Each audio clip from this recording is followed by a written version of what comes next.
Hi, Krishnan. Good afternoon. How are you doing? Good afternoon, Gaurav. Wonderful. Thanks for having me. Thanks for accepting and speaking with us at this episode of Joy of Performing. It's a very interesting episode and a topic which is very close to my heart. Which is creating leaders within the organization and setting them for growth. So before we dive into it, we are sitting at the end of December 2024 is coming to an end. Any thoughts or any reflection on how the year has gone for you and what are you thinking for the next year? Well, I completed almost an year as an independent consultant now, as an HR advisor and then leadership coach, and it's kind of I've come to 1 year as a self-employed guy. So it's been Hmm. interesting. Work with multiple organizations, different kinds of organizations, right from brick and mortar to digital transformation kind of companies. But what I realized is at the end of the day, whether you make textile fiber or into digital transformation, people issues, leadership issues are by and large the same. You know, and there's a very common thread which kind of cuts across all kinds of organizations. And well, businesses may be different, but when you zoom out, lot of the issues are quite common. Very well, very well. And with this reflection and working for yourself as an independent consultant for a year, what are your plans? What are your goals for 2025? Well, I think the world is becoming more complex. I think there are a lot of geopolitical issues across the globe, which is going to affect businesses within India. I think whether in terms of supply chain, whether in terms of material availability, markets, we have our own sets of challenges in terms of inflation and things like that. So I think businesses are going to have a more challenging environment going forward, and obviously they'll have to probably redo, revisit, retweak their strategies. And I've always believed that um, at the end of the day, you need to have a very capable and competent set of people and leaders to kind of pull you through the toughest of times. Because you can always create the best of strategies, but at the end of the day, you need people who will implement and execute those strategies. Otherwise, it all remains fancy document on PowerPoints. Yeah, it's a saying that, in a dynamic world that we are living in today, actually, people strategy is business strategy. Because business strategy can change, but if your people are well developed and they can take on the pressure and deliver, then the business strategy makes sense. Otherwise, whatever business strategy, as you rightly said, can just be on a piece of paper and nothing happens with that. So very well said. Very well said. So double click on this topic, right? Creating leaders within your organization rather than hiring outside or looking outside. Why is it an important topic, and why did you decide to have a talk on this for this episode? Just wanted to kind of check your mindset there. I think building building a talent pipeline within the organization is something. I think it's a it's a very big imperative, and I see a lot of organizations not doing enough on it. You know, and or they tend to kind of either undermine or underestimate the importance of that, because well, as we just now spoke, you may have the best of consultants to develop your strategy document, your roadmap, and things like that. But where the rubber meets the road, you need people to execute it. You need people who can supervise, lead, guide, think ahead. So, and it all boils down to the quality of management, the quality of leadership you have in the organization. So, and if you look across, I mean, in many organizations and big, large conglomerates, if you look at the Tatas or even the Aditya Birla and those kind of organizations, there is a solid leadership talent which is stable, a competent, stable leadership at the helm of affairs. Who've been with the organization for long, who've been through the thick and thin, who are industry stalwarts, and who are looked upon by the people within the organization. If you don't create that kind of a leadership depth and width, then riding an organization through the choppy waters of uncertainty and uh, dynamism, as you said, is going to be very difficult because you need to have capable people to who can hold the steering through choppy waters.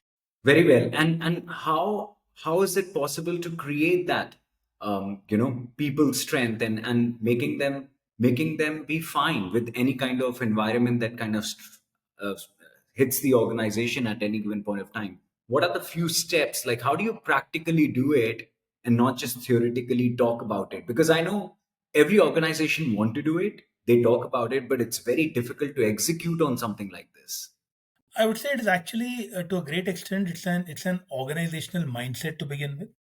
I think the CEO, the leadership team, the CXOs, and of course, facilitated by the CHRO as part of the CXO team, has to have that mindset and belief that we need to start creating a talent pipeline in the organization, starting at the entry level management. You know, it starts right from your campus program, right? So whether you go to engineering colleges or you go to B schools or you go to any other kind of campuses from where you require domain knowledge, I mean, get the right people. When I say right people, get people who will do well in your organization, in your context, in your cultural context. Don't get carried away by just labels of institutions. Uh, every institution may not be relevant to your organizational context. So it begins with shortlisting the kind of institutes you want to go towards, the kind of people you want to attract, and having brought them in, kind of systematically developing them in the business and the cultural context of your organization, right? So giving them structured exposure, designed experience, making them systematically move from one level to the other. Initially they'll start as individual contributors, they'll become team leaders, then will become HODs, then they'll become leaders. So you have to ensure that people are moving up the system. They're being given job rotations, they're given structured experiences, because you should be very clear by the time this person reaches a leadership level in the next 15 to 18 years. I mean, he probably joins you at there when he's about 22, 23, or 24. And by the time he's in his early 40s, probably you would expect him to be a CXO. So, what kind of exposures this person needs to go through by the time he or she reaches there? You know, that's why good organizations do structure job rotations, right? Different roles, different geographies, um, so that you by the time you get into the top of the triangle and you have the holistic perspective of what it takes to run this organization successfully. It's so beautifully said. And what you are saying is actually creating the whole roadmap for a person in your organization, right? We Yeah. create roadmap for our business, we create roadmap for our business units or quarter roadmaps, but how much time do we really give to create roadmap for our people? And where do we track it? And how do we know that how far have we gone into that roadmap and where is the gap? Why does the gap exist and how are you going to fill it? So I think those are some beautiful questions to ask. And you're absolutely right. Till the time a leader, a CXO, CHRO, they don't have the mindset or they are not thinking about this as a problem at all, they're not going to do anything about it. I mean, there are thousands of ways to do it, and there are many technologies out there who can enable, but it all kind of starts with the mindset. Beautifully. Please go on. Yeah. And in this, I think one of the important things that organizations also have to keep in mind is, um, especially, a lot of organizations today talk about gender diversity, which is a very important subject. I mean, today women are available, educated women who are who are who are keen on creating corporate careers, and there's enough and more talent available, whether it's chart accountants or marketing MBAs or R&D professionals. So a lot of people talk about hiring women, which is good, and I'm happy to see the dialogue changing. But people also have to do enough to ensure that this career growth and the structured experience that I was talking about for women, there are a lot of challenges, which a lot of organizations don't think ahead, because women, because they're women, will go through a lot of career, what I call, blips, because there'll be marriage, there'll be maternity, there'll be, so. So a lot of organizations don't think through enough that how are you going to help a woman professional, navigate some of these, I would say, speed breakers. And a lot of organizations lose women talent because they have not thought through how they want to handle some of these issues. Yeah. And losing talent, it's two word, right? But it can actually cost an absolute year to an organization, if not more, because whatever you can achieve with those people which are trained, understand your business extremely well, losing talent just because you've not thought through the journey and you don't have the journey defined and you don't know how to make the most of that journey for the people can be a very, very expensive affair for an organization. Yeah, Absolutely. So I just wanna add there, Krishnan, that at Job Joy of Performing, we started our journey as a business performance company, right? That is what we were obsessed of. We wanted to make sure that people can reach their goals and have that momentum of execution be done at the best possible way. However, when we went into an organization, what we very well realized is that strategy execution can only take place or can happen the most effective way if your people performance is also managed there, right? yeah, And we had to, no other choice, but we had to get into the whole continuous performance management, which we are actually making live, and we are very proud to say we are amongst a few many companies in the world who's been able to get what we are able to get onto our product, right? And it is absolutely what you're saying. To understand the journey of person, go through that journey, understand everything, whether it's their competency, skill matrix, potential, their one-on-ones, their 360s, their reviews, and make that journey so tangible so that people can really understand that what is in it for me and how will I get there. So beautiful. I think that's a great thought. they're doing some wonderful work in this area, and I hope more organizations also think through in similar lines because you're right. I mean, performance management is a very critical dimension of growing leaders because people need to know that what are they expected through the year and beyond. How have they done? What has done well? What needs improvement? And how is the organization going to help them do better? Because many times what also happens is performance management discussions unfortunately tend to become an year-end discussion to put a rating and decide an increment. But organizations which have really done, really leveraged the process are people who believe in a continuous dialogue. Hmm. Managers Hmm. and leaders who engage with their teams and team members on a regular basis on what is going well, what is not going well, what they need to do, how they can help them do better. So therefore there is a ongoing dialogue happening with the person, and there is course correction happening. Closer to the point of action that is required. So it's wonderful work, and I'm sure it will help in sharpening and making the, I would say, the PMS process needs to become more enabling and facilitative and less evaluative is what I would say. Yeah, it needs to be more joyful for the people, rather than just a carrot and a stick. It needs to have Yeah. that journey which is more joyful. So let me ask you this question, Christian, and I've been thinking about it all this time, right? So I think there are people who are leaders and they care about the people, and that is where the whole giving growth internally kind of comes into play, right? But how do you bring about that as a culture in the organization which can scale, right? I think that's the more difficult part to do, because then it's not just dependent on one or two leaders. It gets transformed as a culture. So any thoughts on that? Any ideas on that? Any experiences that you've had which has worked for you in the past?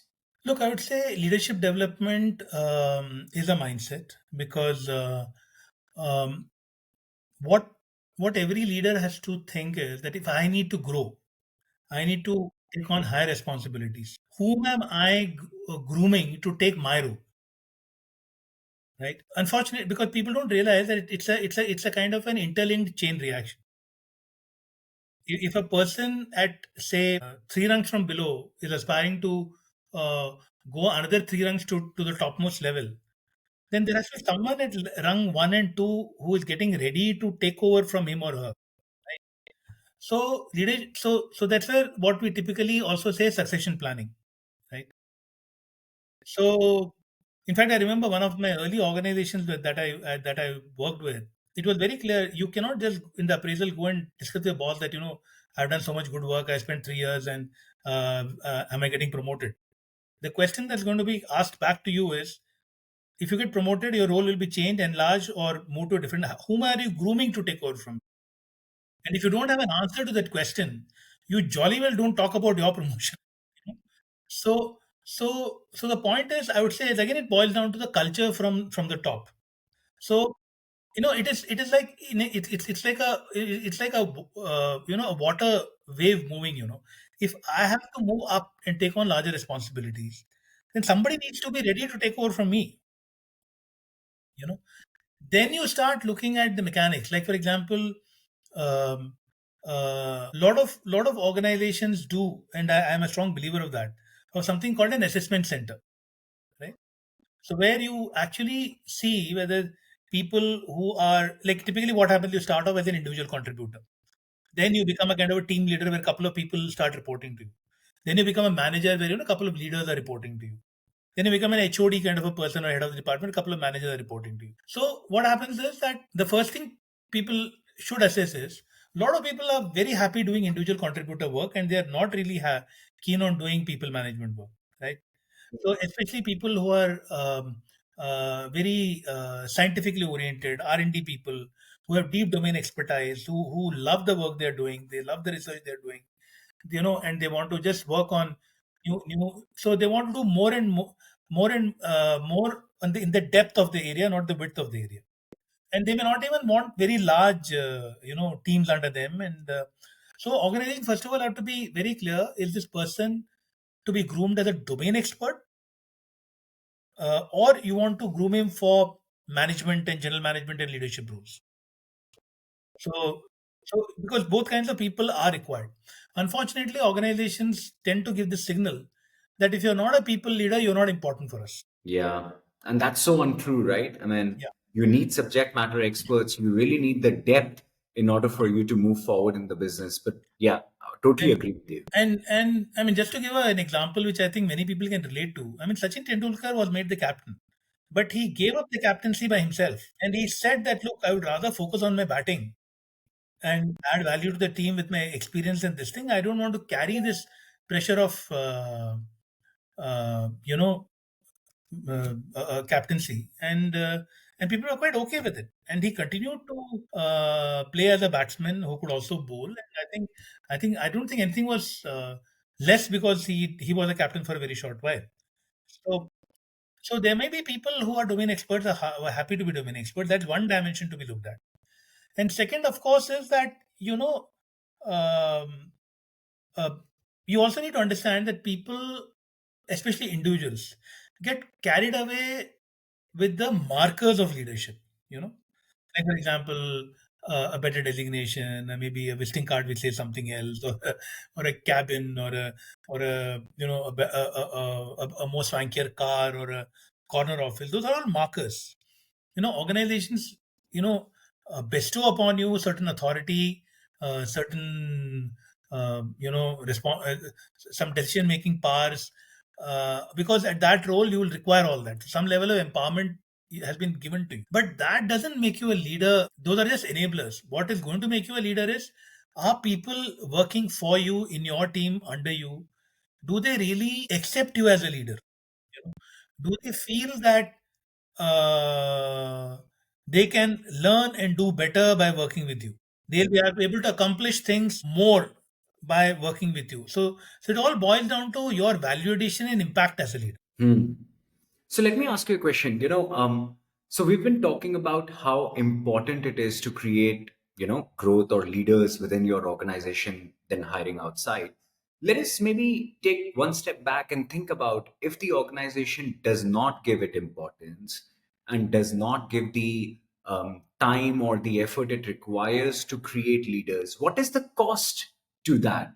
What does the organization actually lose? I mean, what are those things according to your experience? Look. If you There are a lot of organizations which don't give a very structured view or in fact, I would call a strategic approach to talent management. That's what I would call. Okay, who don't have a very strategic approach to talent management in the long term. They think it is very easy to hire when I need. I can always pay the money. I can get people from the market. I would say that nothing wrong in having that thinking, but that's a very what I would call a very transactional approach to the whole thing. Because all said and done, it takes. I'm talking of uh, an organization with decent size, with a decent size of business and revenue and complexity. It takes almost about 4 to 6 months to understand what this organization is all about, right? How the business happens, what are the levers of revenue, what are the levers of cost, who are our customers, who are our markets, who are my geographies, who are the internal stakeholders, who are the opinion makers. It takes you almost a good 4 to 6 months to figure out this entire thing. By the time you kind of feel settled and start doing something of your own, right? So every time you're getting a new person, you're actually going through a 5 to 6 months of time when you're just helping the person settle in, right? And if that is not handled properly, which many organizations falter also, you could also have a problem of early exit. You know, so all the effort, the money you paid to the consultant to get the guy person in, orienting, you've spent 6 months because even getting a person in at a senior level takes anywhere between 3 to 4 months, if not more. You know, and if the person comes in and after 4 5 months he feels that I'm not aligning here and I don't seem to like the smell and feel of the workplace, you're technically lost almost an year doing nothing, right? And that is the opportunity cost. That is the opportunity cost, right? And if you were the VP sales or a VP marketing or or a head of your manufacturing plant or something like that, just imagine if you had your own talent pipeline and someone who has grown from within, right? Who has gone through structured experiences. He knows the nuts and bolts of the organization. He knows what works here, what doesn't work here. So that is a comparison that people don't are they tend to be penny wise pound foolish. Understood. That Pennywise pound foolish. I wanna intervene here and talk about this. A lot of people that I speak to, because we are in the talent management business ourselves, right? And job does that. They say that sometimes talent management, of course, comes in the HR domain, and HR is looked at as a cost center than a revenue center in a business, right? And the leaders don't want to give time to a cost center because they rather give time to revenue and whatever creates revenue. B, doesn't even give the attention that it requires. Even if they give time, they're always thinking business first and people maybe later. What are your thoughts on this? And do you think it's changing, or do you think it's going to be this way just forever? Look, I think most evolved. I have at a philosophy level, I always believed that I think what the mindset that works well is performance through people. At the end of the day, you cannot deliver performance if you don't have a good team. You know, so like I still remember, I think when India first won the 1983 World Cup, which nobody thought we would ever win, and I'm sure a lot of the audience here may not even relate to this example, but I think someone very rightly said, all countries had champion teams, but India had a all of them were teams which had champion players, but India had a champion team with regular players. you know so it is not so it is about, are you a champion team? Do you do you do you rally around each other? Do you understand the strengths and weakness of the others? Are you able to complement and supplement for someone else's area of weakness?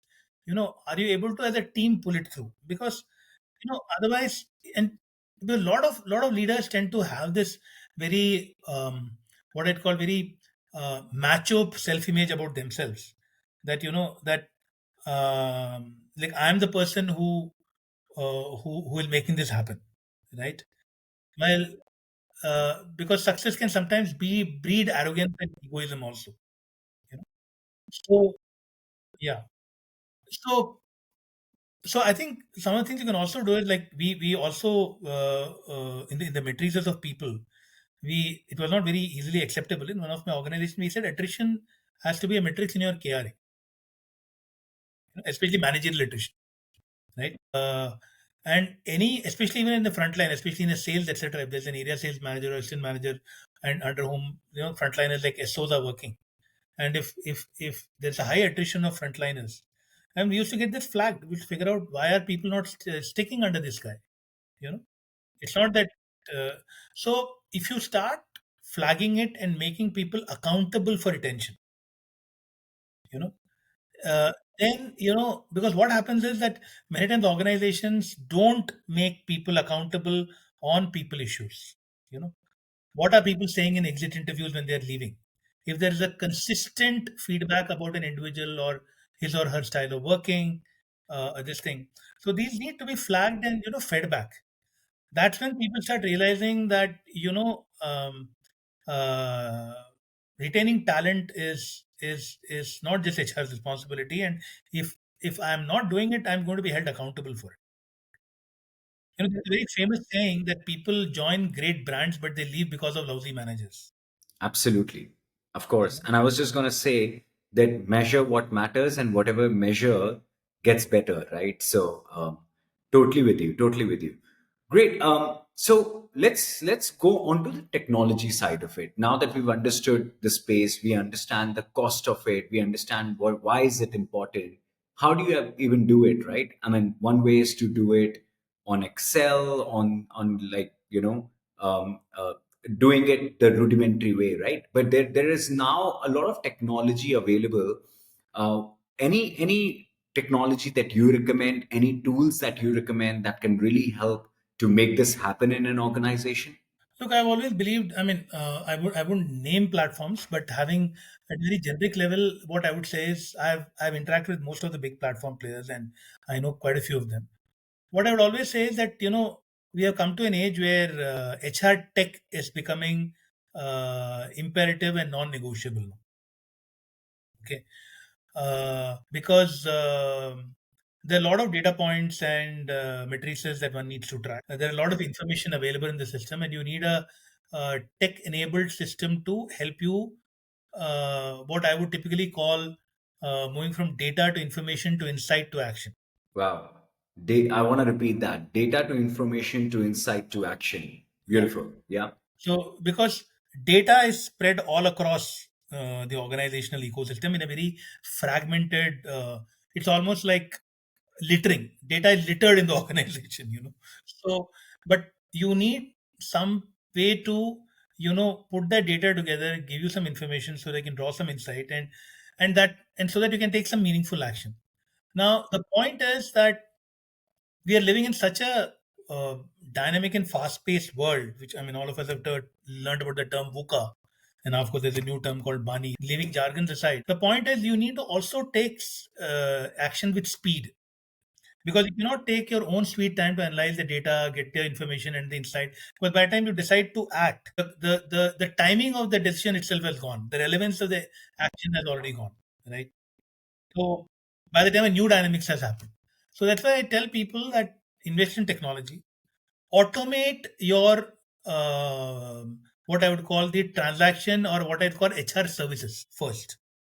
Let HR not be involved in HR services like time attendance system and policy. I mean, gone are the days that somebody going to call up somebody in HR saying, ki, mujhe is policy, they tell me something about this policy, I want clarification. I mean, is everything there on the net or on the app? Open it and read it. If you don't understand something, then ask me.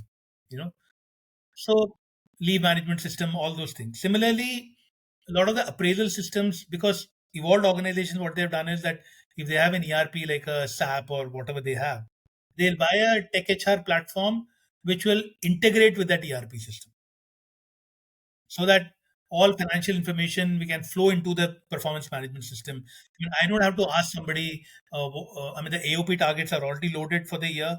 Quarterly performance is coming into it. At any point of time, you run a 30-second subroutine, and the data gets populated. Right. So we should move from trying to figure out information to information available at the flick of a button. And what am I going to do about it? Yeah. Yeah. Otherwise, that can take forever. This whole thing. Yeah, and then HR gets lost into the bureaucracy of the whole thing, and you're not really adding value where it is required. And nowadays, so much of engines are available where you can do a lot of uh, predictive analysis also. yeah, yeah. I You know, mean, dissect that data and bring about the analysis that you want for your future decision making. Absolutely. so and nowadays, earlier was the time when the big players who were selling ERPs were only selling the HR tech and it was expensive. But thanks to the startup ecosystem in India, today you have got a lot of nimble players who can give you a very thin HR tech platform, which is suitable to your size and scale of the organization. You really don't have to. Earlier, HRMS used to mean buying a white elephant. So a lot of the MSME organizations would not even look at it. But today, very thin and customized solutions are available.